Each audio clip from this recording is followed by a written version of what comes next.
¿Qué tal? ¿Cómo están ustedes? Nos reencontramos en este espacio en que nos sumergimos en poder conocer de algunas de las alternativas que tenemos de la literatura, del periodismo de investigación, y en este caso es el último libro del periodista Rodrigo Fluxá, Corazón Partido, y probablemente ustedes ven una imagen que llama bastante la atención y vamos a entender por qué.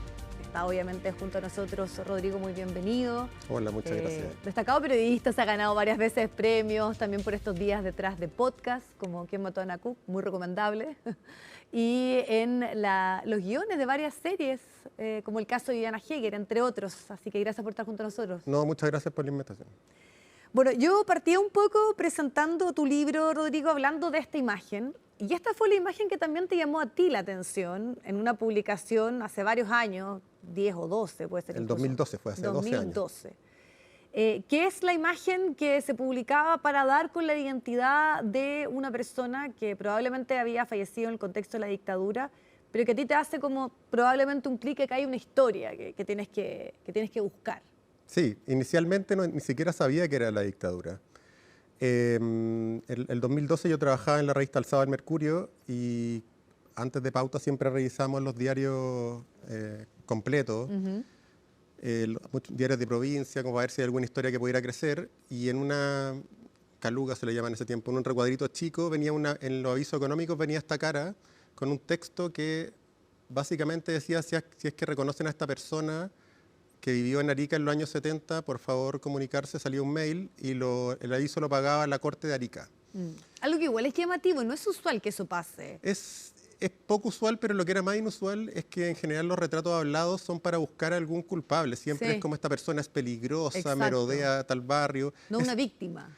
No sabía ni siquiera ser una víctima, pero el tono era ya raro. Y era rara la foto, porque no es una foto, tampoco es un dibujo, era algo entre medio. Era en papel de diario, además que era difícil de saber qué se trataba. Llamé, obviamente, a Arica. Bueno, no obviamente, llamé, no sé por qué, porque no tenía ningún dato yo, era para saber de qué trataba. No me dieron datos inicialmente, pero con el tiempo, 2 años después, pude ir a Arica y me enteré de la historia detrás de estas fotos. Me contacté con una detective que estaba investigando un caso y me dijo que el 2010 estaban tratando de establecer cuál era como el equipo represivo de la dictadura en Arica. Antes de la CNI, antes de toda, cuando ocurre el golpe, no es que la CNI se expande por Chile. Hay unos años que en cada ciudad tiene unos equipos de inteligencia. A este marino le tocó participar en ese equipo de inteligencia y no lo acusaban de nada. Fueron a hablar con él solo para ir chequeando de qué era el equipo. Fueron a hablar a Talcahuano. Este marino ahora era un pastor evangélico. Sí. Y apenas lo contactan, él dice, te estuve esperando toda mi vida que vinieran a buscarme. Él mismo de alguna manera, más allá de una situación puntual, entrega su testimonio y reconoce un crimen. Claro, era una entrevista de rutina. Primero les dice esto, los policías siempre quedan ahí como expectantes a ver de qué se trata. Y después él empezó a contar que en el año 74, 75, no se acuerda, habían pillado a un homosexual con un soldado en una garita a los pies del morro teniendo sexo. Sí. Al soldado le sacaron la cresta, lo dieron de baja y al homosexual lo detuvieron y lo llevaron a la casona de esta inteligencia de este grupo que se había armado. Y que cuando llegó ahí, contaba el marino, le preguntaron al jefe que qué hacían con él, a su jefe, que era un militar, y el jefe dijo, bueno, esta persona no va a cambiar, es homosexual, está pervirtiendo a los conscriptos, así que matémoslo. Y salieron por la salida sur de Arica, a una cuesta, a unos piques mineros, lo desvistieron al detenido y el marino dijo que él le disparó la espalda, en la nuca. Obligado, dijo. Y que la única persona que él había matado había sido ese homosexual y que siempre se arrepintió y que si él tenía que pagar por algo, iba a pagar por eso. Sí. Los detectives quedaron muy sorprendidos e incrédulos porque era una persona de edad, entonces pensaban que podía estar con algún problema de Alzheimer, porque es muy inusual. Primero, no había ningún dato de que hubieran habido muertes de homosexuales por ese sentido. Segundo, ese asesinato no estaba en ningún radar. Estamos hablando 43 años después. Son cosas muy, muy raras que ocurran. Pero fueron a estos lugares, el marino los guió y efectivamente había un cuerpo con un disparo en la nuca. Y esa es una historia que tú publicas cuando estabas en la revista El Sábado y comienza toda una búsqueda que tú muestras acá de lo que fue también un llamado telefónico de las familias que posiblemente reconocían este rostro cuando tú cuentas esta historia. Y una lógica que es bien extraña porque tienes a un culpable, tienes a un cuerpo, pero no sabes la identidad de quién es esa persona asesinada. Efectivamente, los detectives se encontraron con ese que es como un crimen al revés, digamos, Claro. porque había un asesino confeso, un cuerpo, pero no sabían, el marino no se acordaba el nombre. Antes de que entrara yo, la PDI estuvo un año tratando de encontrar a esta persona. Tuvieron que reconstruir el mundo de Arica en los 70, la noche de Arica en los 70. Arica era puerto, tenía casino, era ciudad fronteriza. Homosexuales de mucha parte de Chile iban allá a trabajar y también porque se alejaban un poco de sus familias, pero Sí. no es que fueran perseguidos, ya fueron a ir y de hecho lo pasaban bastante bien. Y ahí quiero detenerme un poco porque hay un momento que tú muestras algo que es parte de los testimonios también que se recogen en todo el trabajo, que es que muchos de ellos estaban contentos al momento del golpe. Sí, pues muy contraintuitivo. Claro.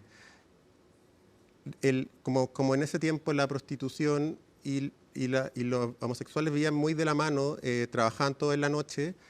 Para el gobierno de Allende había problemas económicos, entonces no había movimiento. Y además contaban ellos que como eran solteros, no tenían derecho a estos vouchers por comida.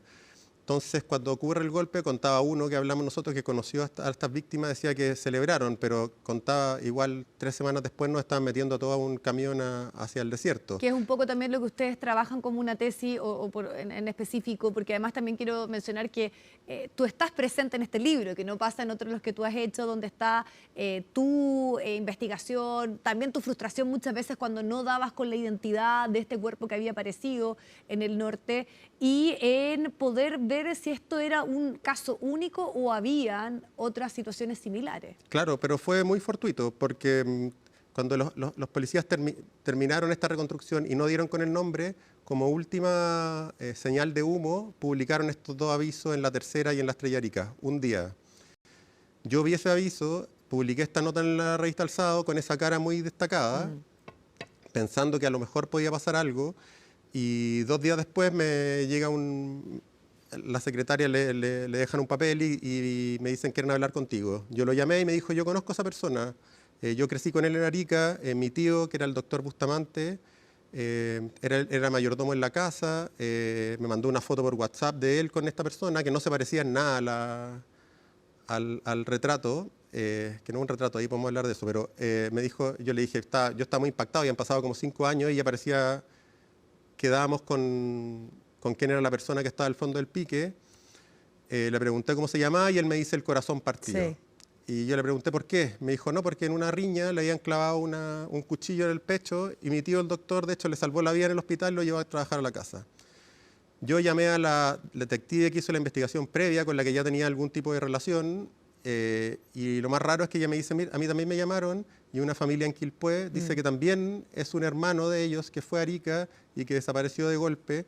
Y ahí se nos abrió un poco un mundo para entender que quizás no era una anécdota ni era un caso puntual que había pasado, porque ya 2 personas decían que sus familiares habían desaparecido de golpe en Arica, que eran homosexuales y que habían tenido problemas con militares. Sí, y hay algo que tú has expresado también en algunas entrevistas a partir del libro y que yo siento que también como que un poco uno lo va palpando en tu relato, que es como esta sensación de que es una historia que tú estuviste durante 10 años prácticamente como involucrado, tratando de ver qué había ahí, como de que nadie te busque, que nadie tenga la necesidad de saber qué pasó, que probablemente tenía que ver con la homosexualidad en esos años, porque ese es un rol que históricamente hicieron las familias en el Claro. contexto de la dictadura. Acá fue un poco una tormenta perfecta, me parece a mí, porque algunas familias lo intentaron, pero entre el susto y la vergüenza, hay que meterse un poco en la cabeza de unas Sí. personas en los años 70 con la homosexualidad. La homosexualidad, como hablábamos antes,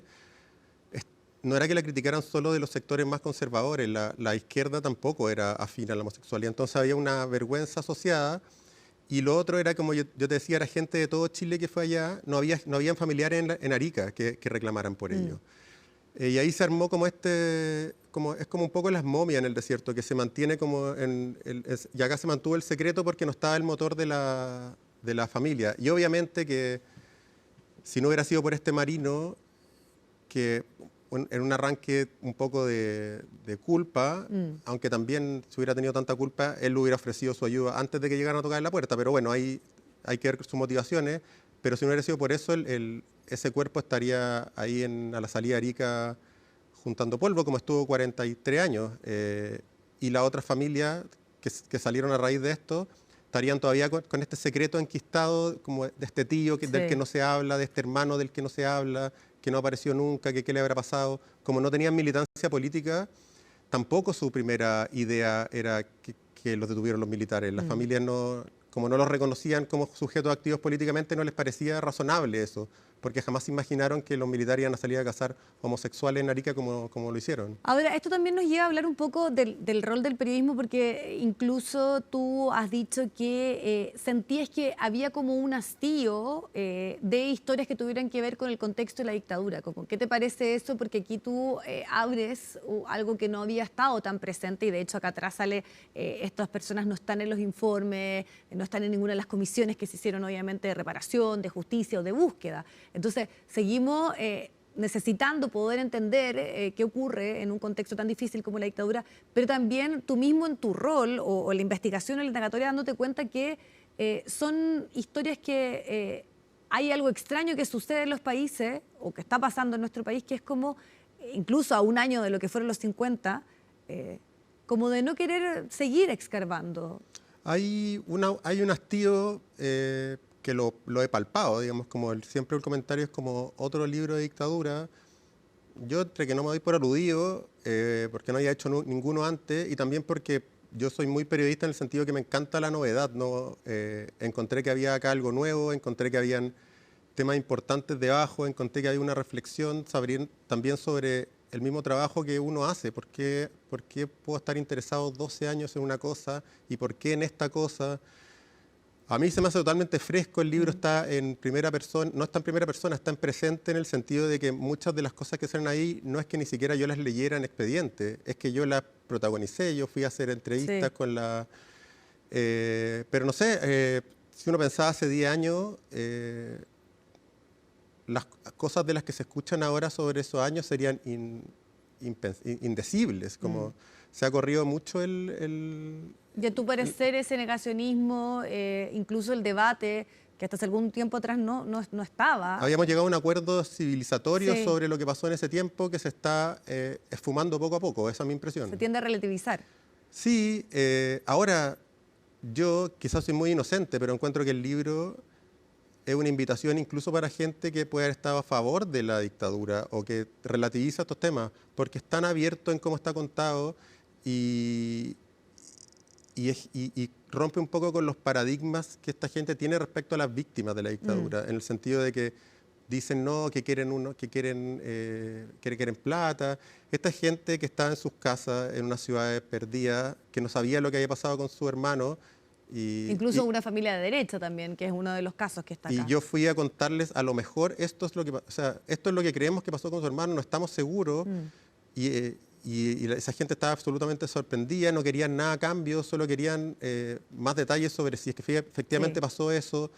Por eso yo encuentro que es un libro muy carente de discurso en ese sentido. Cuenta una historia sin opinión y a mí me pasa a mí, le ha comentado a gente que lo ha leído, y que permite ver como a nivel de calle nuevamente la atrocidad. Sí. Igual es llamativo que haya que justificarlo, de alguna manera. Es que es llamativo, yo no lo estoy justificando, digo, yo no hice el libro antes porque no encontré que era mi labor generacional. Y han habido trabajos súper buenos antes, la Mónica González, la Patricia Verdugo. Sin duda. Gente muy buena. Yo en general nunca me he metido en esto hasta que literalmente me llamó sin querer, digamos. Sí. Pero me pasa que también conociendo un poco otro de tus trabajos y lo que has hecho en investigaciones, algunas muy destacadas, hay que decir, por ejemplo, el caso Nicolás López, en la revista del sábado, toda la investigación también del caso Viviana Heger, por estos días estás también en lo que va a ser una serie, el caso Matute. Y Y en específico en el podcast de ¿Quién mató a Ana Cook?, que hoy además el periodismo tiene que enfrentarse como a la posverdad o a la verdad deseada de muchos sectores. Bueno, esto además también ciertas posiciones políticas lo utilizan, ¿no? Entonces tú, más allá de que entregues hechos fehacientes, investigación, datos concretos, años probablemente de un trabajo, igual se puede poner en duda. Deprimente, pues, ¿qué te voy a decir? Y otra cosa impensada, cuando empecé en el periodismo no creí que íbamos a estar en este punto, pero acá estamos. Pero también demuestra que el trabajo y la investigación es más importante que la agenda y que y no hay un plan maquiavélico detrás de esto, como el podcast de Ana Cook no era contra las minorías, Sí. pasó acá un asesinato o no pasó un asesinato, veamos lo que hay. Revisemos todos esos hechos y Revisemos todos todo esos testimonios, claro. Y si la gente sigue pensando otra cosa, bien. Y acá tampoco hay, porque es raro, porque uno de repente está como presionado de ambos lados. Acá tampoco es parte de una agenda pro LGTB, no es parte de nada, es parte de la historia de lo que pasó y está súper abierto los datos. Sí. La gente que habla... Incluso te costó también en el caso de Daniel Zamudio a ti, cuando se hace esa indagatoria, ¿no? Los cuestionamientos de precisamente esos grupos, ¿no? Pero, no sé, pues yo estaba haciendo el podcast de Ana Cook, que se adelantó harto, o sea, el mismo podcast se hace cargo de lo que iba a pasar, porque yo sabía lo que iba a pasar, sí, estoy metido en la sociedad en que vivimos, pero al mismo tiempo yo estaba haciendo este libro y era como, bueno... Así pasa, pues a veces a la gente le gusta, otras veces no le gusta.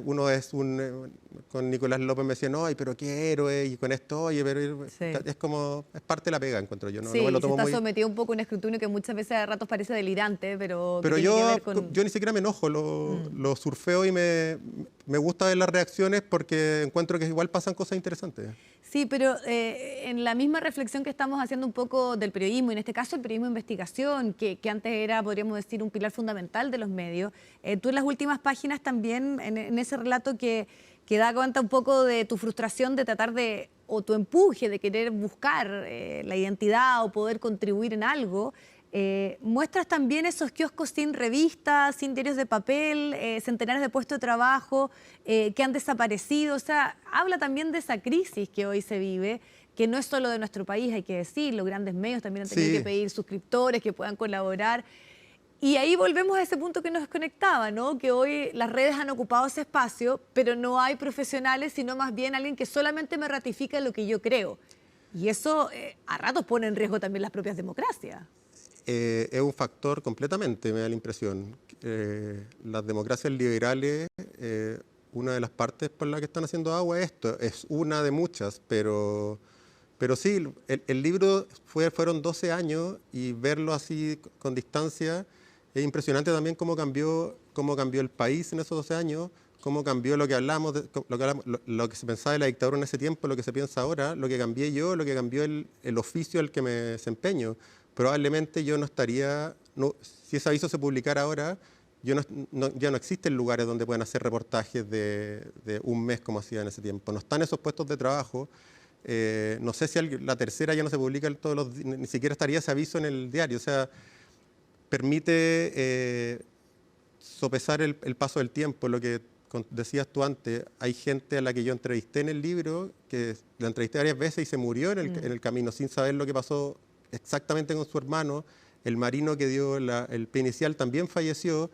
Es una carrera contra el tiempo y es lo que hace muy difícil cosas como el plan de búsqueda del presidente Boric, por ejemplo, que claro, hay como presión ya, pero busquen, encuentren, pero es muy difícil encontrar cosas nuevas después de 50 años porque estamos viviendo los últimos años de la gente que vivió eso en vivo y en directo y ya después de eso va a ser imposible. Sí, y además también con tantas otras cosas que no se conocían, como un poco lo que tú trabajas acá y que son aspectos diferentes y nuevos, que hablan de cómo hay que seguir muchas veces revisitando nuestra historia para entender también mucho de lo que estamos viviendo por estos días.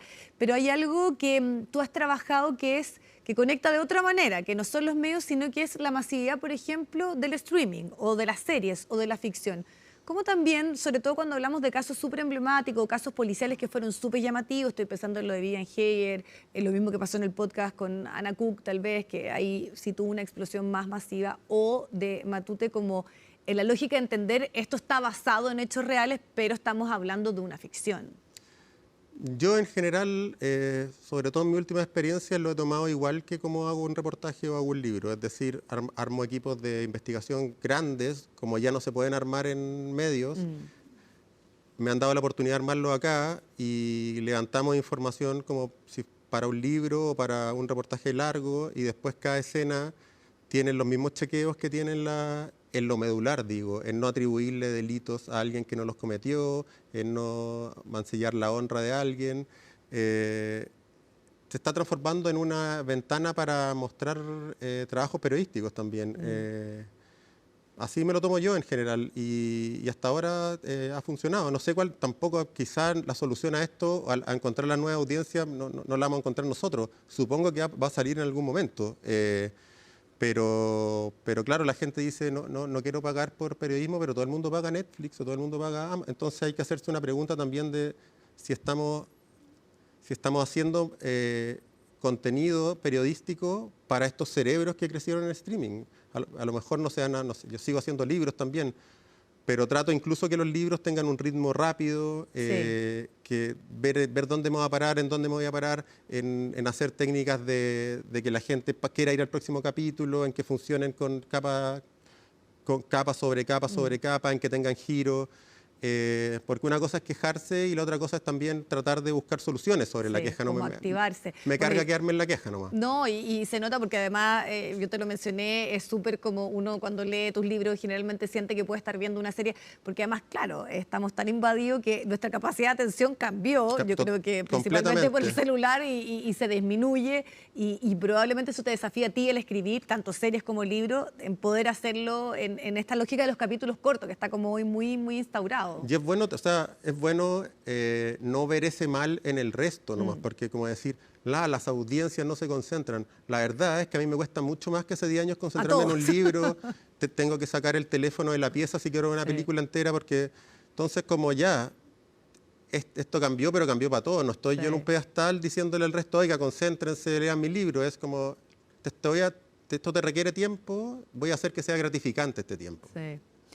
Rodrigo, te queremos agradecer precisamente la posibilidad de conversar, el tiempo, a partir de Corazón Partido, es súper recomendable, pero además también de todos los otros trabajos que has hecho y un debate más general en lo que estamos por estos días en relación sobre todo al periodismo. Muchas gracias por acompañarnos. Muchas gracias.